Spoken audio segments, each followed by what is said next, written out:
চলছে হরতাল, অথচ জানেন না কেউই।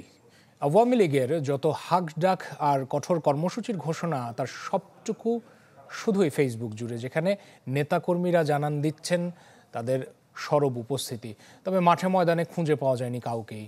ফলে আওয়ামী লীগের সর্বাত্মক হরতালের দিনেও ঢাকায় ছিল তীব্র যানজট। 18 ফেব্রুয়ারি, দিনভর গাড়ির চাপ আর যানজট রাজধানী জুড়ে। স্বাভাবিক জনজীবনে ছেদ পড়তে দেখা যায়নি কোথাও, যদিও চলছিল আওয়ামী লীগের ডাকা সর্বাত্মক হরতাল, কিন্তু তা নিয়ে ভ্রুক্ষেপ নেই জনমনে।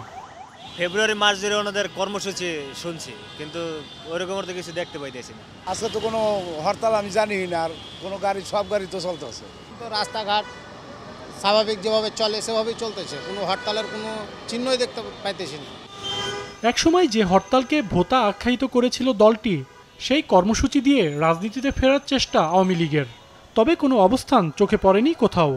সাধারণ মানুষ বলছে, জুলাই হত্যাকাণ্ড ঘিরে আওয়ামী লীগের যে রাজনৈতিক বাস্তবতা, তাতে এ ধরনের কর্মসূচি সফল হওয়ার সুযোগ নেই।